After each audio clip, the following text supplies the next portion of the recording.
Hello friends, आपका स्वागत है ज्ञानदीप कोचिंग क्लासेस में। दोस्तों, आज हम हिंदी पद का चैप्टर एक सूरदास जी द्वारा रचित पद पद्यांश की व्याख्या करेंगे। दोस्तों, इसके पहले वाले पार्ट अगर आप देख लिए होंगे तो उसमें हमने हिंदी गद्य साहित्य का इतिहास, हिंदी पद साहित्य का इतिहास कर लिया, जो आपके बोर्ड एग्जाम के लिए बहुत इंपॉर्टेंट है। हिंदी गद्य और पद साहित्य के इतिहास से मिलाकर हमारे पेपर में 10 नंबर आते हैं। दोस्तों, अगर आप उन्हें नहीं करेंगे तो आपका 10 नंबर बहुविकल्पी छूट सकता है, तो इसलिए आपके लिए बहुत इंपॉर्टेंट है, आप उसको कर लीजिएगा। तो आज हम सूरदास जी द्वारा रचित पद पद्यांश की व्याख्या करेंगे। इसको 2-3 पार्ट में हम करेंगे, तो ध्यान से आप एक एक पार्ट को फॉलो कीजिएगा, जिससे आपका पूरा एकदम सही हो जाए हिंदी। तो इसमें पहला है पद का पहला पद्यांश है कि चरण कमर बंदो हरिराई, जाकी कृपा पंग गिर लंघे, अंधे को सब कुछ दर्शाई, बहरे सुने घूम कुम पुनि बोले, रंग चले सिर छत्र धराई, सूरदास स्वामी करुणा में बार बार बंदो तिहु पाई। अब इसकी व्याख्या हम अपने हैंड रिटन नोट्स में देख लेते हैं। तो देखिए, इसके पद्यांश का नाम पद है। संकेत आपको ऐसे कॉपी में डाल देना है, चरण कमर। अब उसके बाद यहाँ देखिएगा, आपको संदर्भ डाल देना है। प्रस्तुत पद्यांश हमारी पाठ्यपुस्तक हिंदी के काव्य खंड में संकलित पद शीर्षक से अवतरित है, जिसके रचयिता सूरदास जी हैं। अब ऐसे देखिए, व्याख्या इसकी देख लेते हैं। देखिए दोस्तों, आपके हिंदी बोर्ड एग्जाम के अनुसार आपके लिए प्रसंग इंपॉर्टेंट नहीं होता, इसलिए हम प्रसंग नहीं करा रहे हैं आपको। और इसकी व्याख्या हम देख लेते हैं। सूरदास जी कहते हैं कि भगवान श्री कृष्ण के कमर रूपी चरणों का प्रभाव बहुत ही व्यापक है। इन चरणों की कृपा से लंगड़ा व्यक्ति पर्वत को लांघ जाता है तथा अंधे को सब कुछ दिखाई देने लगता है, बहरा व्यक्ति फिर से सुनने लगता है तथा गूंगा व्यक्ति फिर से सुनने लगता है, गरीब व्यक्ति राजा की तरह सिर पर छत्र धारण कर लेता है। सूरदास जी ऐसे दयालु प्रभु की चरणों की बार बार वंदना करते हैं। आपको अगर जरूरत होगा दोस्तों तो स्क्रीनशॉट लेकर आप इसको अच्छे से लिख सकते हैं, और इसी तरह की वीडियो हमारे चैनल पे आपको मिलती रहेंगी। अब देखिए, हम दूसरे पद्यांश को देख लेते हैं कि अभिगत गति कुछ कहत न आवे, ज्यो गूंगे मीठे फल को रसे अंतर्गत ही भावे, परम स्वाद सब ही सुनिरंतर अमित तो से उपजावे, मन बानी को अगम अगोचर जो जाने सो पावे, रूप रेख गुण जाति जुगत बिन निरालांब कित धावे, सब विधि अगम विचार ही ताते सूर सगुन पद गावे। अब इसकी हम हिंदी व्याख्या अपने हैंड रिटन नोट्स में पहले की तरह हम इसको भी देख लेते हैं। संकेत आपको अवगत गत डाल लेना है, डॉट डॉट करके सगुन कर पाओ। देखिए, संकेत में आपको 2 शब्द पहले, 2 शब्द लास्ट के 2 शब्द करके बीच बीच में डैश कर देना होता है। अब इसके संदर्भ पूर्वक, इसका संदर्भ जो हमने यहाँ लिखा है वही आपको संदर्भ, यही वाला संदर्भ आपको यहाँ पर लिखना है। देखिए दोस्तों, इसकी हम व्याख्या देख लेते हैं।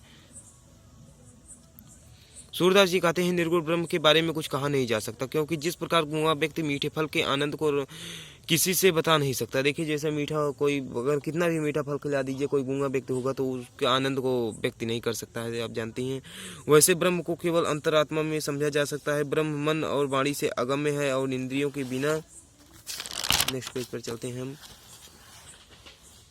इंद्रियों के बिना कैसे ढूंढा जा सकता है उसको, उनको केवल जो जानता है वही पा सकता है। इसके आगे देख लीजिएगा, बिना किसी रूप और आकार, बिना किसी जाति और व्यक्ति, उन्हें खोजने के लिए किधर दौड़े। सूरदास जी कहते हैं कि मैंने सब प्रकार से ब्रह्म को आगम समझ लिया है, इसलिए मैं सगुण भक्ति के पद गाता हूँ।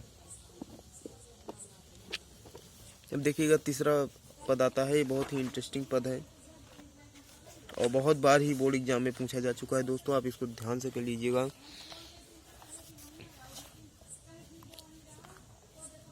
देखिएगा, तीसरा है कि किलकत कान घुटुरवन आवत, मणिमय कनक नंद के आगन, बिंब पकड़ी बेधावत, कबहु निरखिया घरिया पुछाह को, करिसो पकरन चाहत, किलकत हसत राजत दोय दतिया, पुन पुन तिहिया उगाहत, कनक भूमि पर कर पग छाया, या उपमाइक राजति करि करि प्रतिबंध, प्रतिमन वसुधा कमल बैठकी साजति, बाल दशा सुख निरख जसोदा, पुन पुन नंद बुलावती, अचरा तर लय ढाकी सूर्य के, प्रभु को दूध पियावती।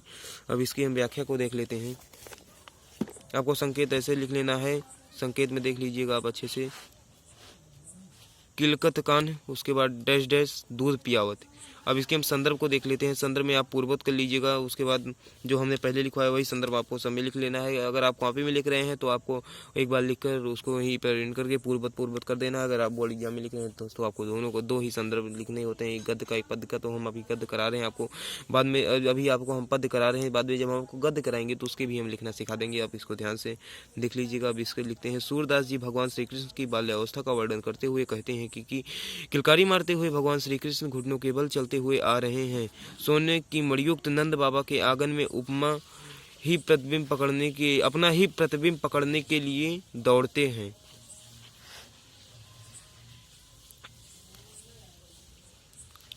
किलकते समय उनके आगे के 2 दांत सुशोभित हो रहे हैं। श्री कृष्ण अपने दांतों की परछाई को बार बार दौड़ते हुए पकड़ रहे हैं। अब इसके आगे हम देख लेते हैं।